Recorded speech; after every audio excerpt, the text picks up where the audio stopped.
আলহামদুলিল্লাহ, আল্লাহর অশেষ মেহেরবানি। প্রচার প্রচারণা কেমন রেসপন্স পাচ্ছেন?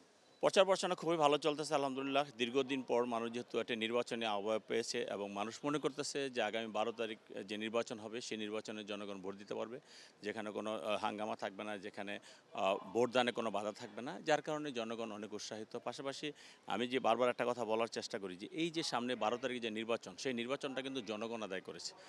একটি ফেসিবাদী এই গত ৩টা নির্বাচন মানুষ ভোট দিতে পারে না, ভোট দিতে যায় না, ভোটাধিকার হরণ করেছিল, গণতন্ত্র হরণ করেছিল। এখানে পরবর্তীতে একটি রাজনৈতিক দল বিএনপি নেতৃত্বে, বিএনপি সহ আরও ক্রিয়াশীল রাজনৈতিক দলের নেতৃত্বে আমরা আন্দোলন শুরু করেছি, কিন্তু বিজয় অর্জন করেছি জনগণকে সাথে নিয়ে।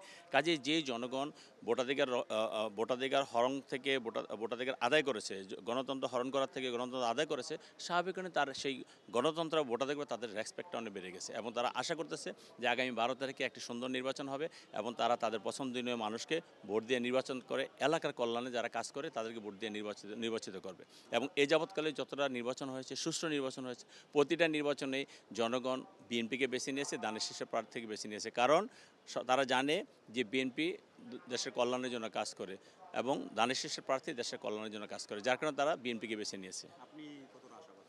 আমি ইনশাআল্লাহ 100% আশাবাদী, কারণ এই এলাকায় দীর্ঘদিন রাজনীতি করি, প্রতিটা সময় আমি জনগণের পাশে ছিলাম, জনগণের কল্যাণে ছিলাম। আপনি যদি ধরেন মহামারীর সময় আমাকে জনগণ পাশে পেয়েছে, করোনাকালীন সময় 2020-এ আমি পুরা এলাকায় ঘুরেছি, মানুষেরকে আমার ব্যক্তিগত সাধ্যের যতটুকু সম্ভব হয়েছে, যে দেশ নায়ক জনাব তারেক রহমানের নির্দেশে আমি মানুষের ঘরে ঘরে গিয়েছি, মানুষকে সহযোগিতা করছি, কাউকে অর্থ সহযোগিতা করছি, কাউকে খাবার দিয়েছি, কাউকে মাস্ক দিয়েছি, যাকে ঔষধ দিয়েছি, কাউকে অক্সিজেন সিলিন্ডার দিয়েছি, কাউকে অ্যাম্বুলেন্স দিয়ে সহযোগিতা করেছি। এইভাবে যাকে যেভাবে দরকার প্রতিটা সময় জনগণের পাশে ছিলাম। জেলখানা যতক্ষণ ছিলাম এবং বেশিবাদের কারণে তখন পালায়না ছিলাম, জনগণের পাশে ছিলাম, কারণ জনগণ আমাকে ধানের শীষের পক্ষে ভোট দেওয়ার জন্য মুখিয়ে আছে। ইনশাআল্লাহ আমি 100% আশাবাদী।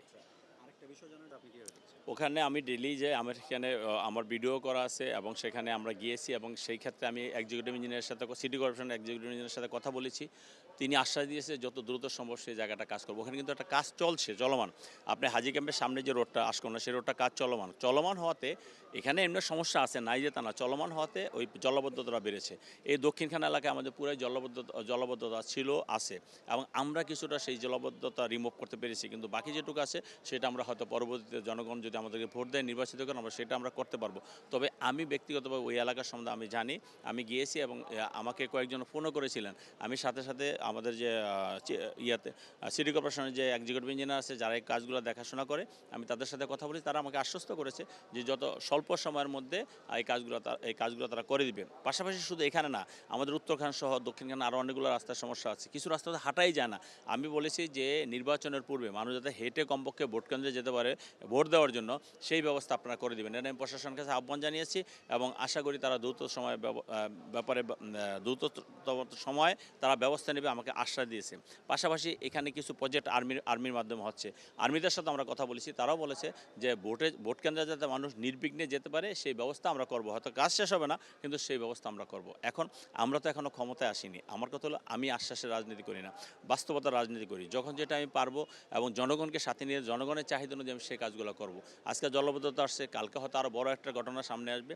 সেই জন্য আমি বলছি, আমরা প্রতিনিয়ত সংস্কার নিয়ে কথা বলছি এবং সংস্কার এটা কিন্তু শেষ হয়ে যায় না, এটা থেমে যায় না, সংস্কার চলমান। আজকে আপনার সামনে যেটা আসবে, যেটাকে সবচেয়ে গুরুত্বপূর্ণ মনে করতেছেন, কালকে সকালে মনে হবে যে না, এটা হচ্ছে অন্য একটা গুরুত্বপূর্ণ। কাজেই আমরা জনগণের কল্যাণের জন্য যদি কাজ করি, জনগণের পরামর্শ নিয়ে আমরা জনগণের কল্যাণে কাজ করব, ইনশাআল্লাহ জনগণ আমাদের কাছ থেকে, বিএনপির কাছ থেকে বা এস এম জাহাঙ্গীরের কাছ থেকে উত্তম সেবাটা পাবে। অবশ্যই আমি যদি ইনশাআল্লাহ জনগণ যে আমাকে নির্বাচিত করে, আমার কাজটা কি জনগণের সেবা করা, জনগণের কল্যাণ করা, জনগণের কল্যাণার্থে যে সমস্ত কাজগুলো করা দরকার অবশ্যই সেগুলো করব। এবং আমি আপনাদেরকে একটা কথা বলতেছি, সেটা হলো যে মানুষ বলে উত্তরা মডেল টাউন, আমি উত্তরা মডেল টাউন, এখানে দেখেন উত্তরা মডেল টাউন ঠিক আছে, কিন্তু উত্তরা মডেল টাউনের দক্ষিণখান, উত্তরখান, খিলখ্যাত এবং তুরাগ, এইগুলো আগে ছিল ইউনিয়ন কাউন্সিলের নিয়ন্ত্রণে ছিল, এখন সেগুলো সিটি কর্পোরেশন হয়েছে, কিন্তু সিটিগণ সেবা সেখানে পায়নি। এবং আমাদের যে সেবামূলক প্রতিষ্ঠানগুলো আছে, সেই সেবামূলক প্রতিষ্ঠানগুলো তারা সেবার ঠিকমতো দিচ্ছে না, গ্যাস নির্বাচনও পাচ্ছে না, পানি নির্বাচনও পাচ্ছে না।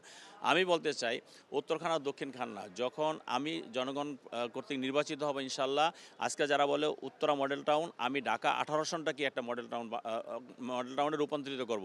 এখানে আমাদের রেল লাইনের পূর্ব পাশ এবং পশ্চিম পাশ, তার ভিতরে কোনো বৈষম্য আমি রাখবো না। আমি আশা করব যে জনগণ আমার সাথে আছে, ইনশাআল্লাহ জনগণের কল্যাণে আমি কাজগুলো করতে পারবো। ঠিক আছে, ধন্যবাদ। ধন্যবাদ আপনাকে।